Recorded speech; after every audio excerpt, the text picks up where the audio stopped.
If you are new to our channel, don't forget to hit that subscribe button. 6 plants, well, people call them weeds. Weeds are technically a plant that is grown or being grown in a place that is not intended for it. So weeds are not really weeds, it's just that's the terminology in which they're used to describe them. And they're usually pretty resilient. Well, weeds, and we've talked about this on the program, they will outcompete your vegetables for 3 reasons. 1, they will propagate from root cuttings, from rhizomes, and from seeds. Very few vegetables in which you're growing, or fruits for that matter, propagate from all 3 of those categories. Typically, they'll produce seeds and they'll regenerate the next time. Very few will propagate from rhizomes, and very few will propagate from root cuttings. So that's why your weeds outcompete your vegetables each and every year.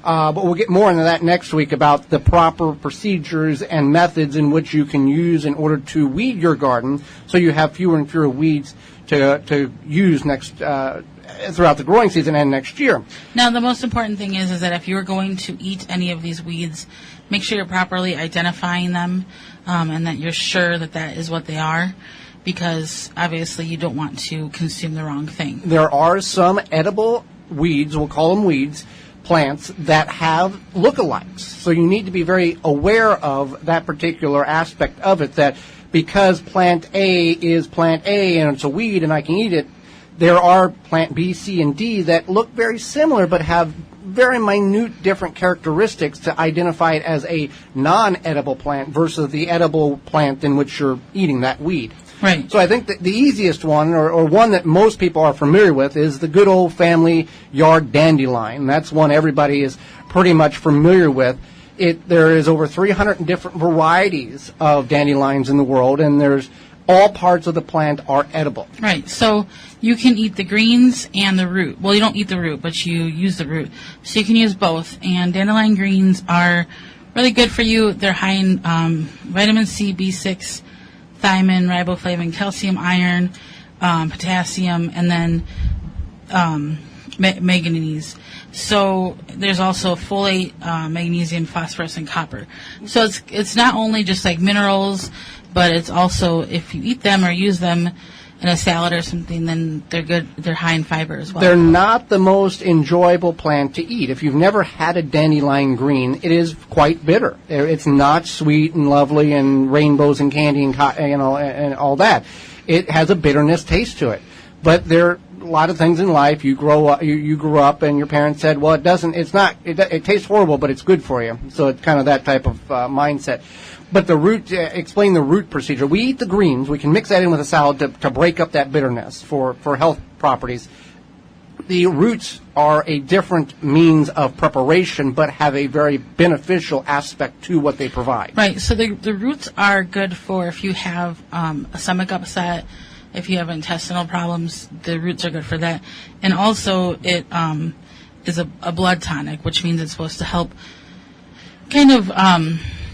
it's good for your blood. So things like, this is not. We are not physicians. We're not physicians. Before you eat weeds and you want to get these benefits from them, seek your physician and get their professional opinion. But we're just giving you the information, and you can decide what's best for you and your particular situation. Right.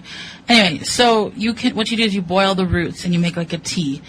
I'm assuming that the tea, since the dandelion greens are not very tasty, they're okay, but they're kind of bitter. I'm assuming the tea is probably kind of bitter. I've never had it, but you could always, sweeten it up a bit. But the important is boiling the roots for about 15 minutes and drinking that tea. And with any of these plants, any of these weeds, proper identification, and make sure they weren't sprayed with some toxicity if you're finding them in a park, in a field, etc. Because just because the plant looks healthy does not necessarily mean it hadn't been sprayed with some type of toxicity 24, 48 hours prior to you picking it. So be aware of that. Another one that is familiar, at least with the Native Americans, it's very popular in the prepper world, is called lambsquarter, pig's foot, or goosefoot. This is very popular. It grows very readily in many places here in the Milwaukee area, as well as where I'm from down south. I'm sure you have it and you don't even realize you have lambsquarters. It's very easy to identify and it's very common. So it's a good substitute for spinach because it has that folate, iron, magnesium. It's a good source of fiber, and then it has different vitamins in it. So it's definitely something that you can try. Some people will mix it in with their pesto. They'll make like a basil lamb's quarter pesto. There's a few different things you can do with it. Younger the plant, the more tender the leaves are. As it gets older, it becomes more tough, and you can use it in stir fries, but you'll have to cook it down. We've ate it. It's not that terrible. It's a substitute for spinach if you're looking for something. But again, try to get those plants. Those plants right now, at least in our gardens and areas, are 3-4 inches tall, maybe a foot in some instances, but very young, tender plants. Let's talk about dandelion greens. I mean, we covered the root, we covered the greens, okay. Purslane. Here's something that you can actually physically buy from seed suppliers to grow in your garden, in your containers. When we have a very wet spring here, we have this naturally coming up in our garden beds, in all 3 of our garden beds, and some containers. The purslane comes up naturally. So it's extremely tiny seeds. You don't necessarily have to buy it unless you're specifically wanting to grow this for an edible green crop. Yeah, definitely. I've seen it everywhere, especially, like you said, if we have a more wet spring. I don't know why you would plant that. I've seen it grow pretty much everywhere. It's easy to identify. It's kind of like a flatter... A ground cover. Kind of like a ground cover, yeah. Waxy-looking leaves. Yeah, it's definitely, it's pretty. I mean, I can understand why you would grow it on purpose in a container, but it's, like I said, it's everywhere. So the good thing about it is that it is, I don't know if this is because of the components of the plant, but it has omega-3 fatty acids in it. It tops the list of plants that have that. So out of all the plants that you can eat, this is the highest. And if you don't know what omega-3 fatty acids are, they are a good fat for us. Our body does not produce it, and most Americans don't get enough of it. A deficiency. Yeah, we have a deficiency. So, and there's many different benefits. You can look that up for yourself. But if you can get from a plant, that's awesome. Let's look at Burdock, broadleaf plantain. Correction there, broadleaf plantain, not the banana. No, this is a weed, yeah. It's probably growing in your yard right now. Yeah, it's really easy to identify. If you look it up, you'll see it and you'll be like, oh, I've seen that my whole entire life. I've got the whole backyard full of them. You're probably running over with your lawnmower. So broadleaf plantain, it's another blood purifier, good for your lymphatic system, and it's a substitute. It's good for your digestive system. And it's a good substitute for greens. So you could use it like kale or spinach, or cook it down, get it tender. Any type of green.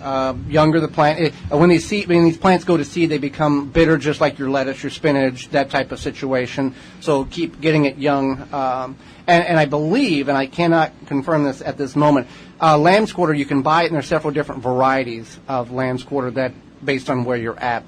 Another one is Burdock. Now, this is what the preppers or survivalists call a last-ditch survival food, because it is not a very wonderful thing to eat, but it will keep you alive, assuming the world ends and you and your family are only 4 people left on the planet. This is something in which you can eat and stay alive until something great happens. I'm not really sure.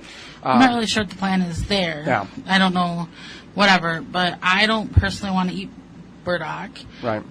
It's Burdock is the correct spelling of it. It's easily identified, and it's another one that is good for, and I've heard it's good for arthritis, and it's good for colds, things like that. It kind of boosts your immune system. Different agencies will say, or independent studies show that it can combat cancer, improve, get rid of the cancer cells. Don't know, not a physician, but a lot of these claims, there might be a lot of truth to them. Mm-hmm. Because I always say, if you're, and this is not a science-based, this is my philosophy, if your body's ailing from something, there is something that God has put in nature that will fix the problem your body has. That's my philosophy. Now, I could be totally off on that a little bit, but that's kind of what I go off of. But the Burdock, it's a very small plant. We've got several of them naturally growing in our garden, not purposely, but we will remove them, because what happens is they can get 6, 8, 12 feet tall, put a lot of flower seeds on, and then basically kind of invasive. Overtake the area very, very quickly, yes. So those are... and this is just 6 of many. But I think these are the most commonly found, easy to identify, and understandable. One thing I want to mention is Creeping Charlie. That's part of the mint family. You can use that for your teas, things like that. Just obviously make sure if you do use that, since most of us have an abundance of it, that it hasn't been sprayed with anything, pesticides or whatnot, that it's any of these weeds really, that it's coming from a pure form. And this is weeds in your garden. There's wild edibles, and that's a whole nother realm, a whole nother category of thousands of plants that you can go in the woods, prairies, and eat those. Thank you for checking out the Wisconsin Vegetable Gardener radio show. For more, go to the WisconsinVegetableGardener.com for full-length in-studio video and podcast replay of Season 1. Season 2 underway and added weekly. Tweet us at TWVG Show or hashtag TWVG to be part of the program.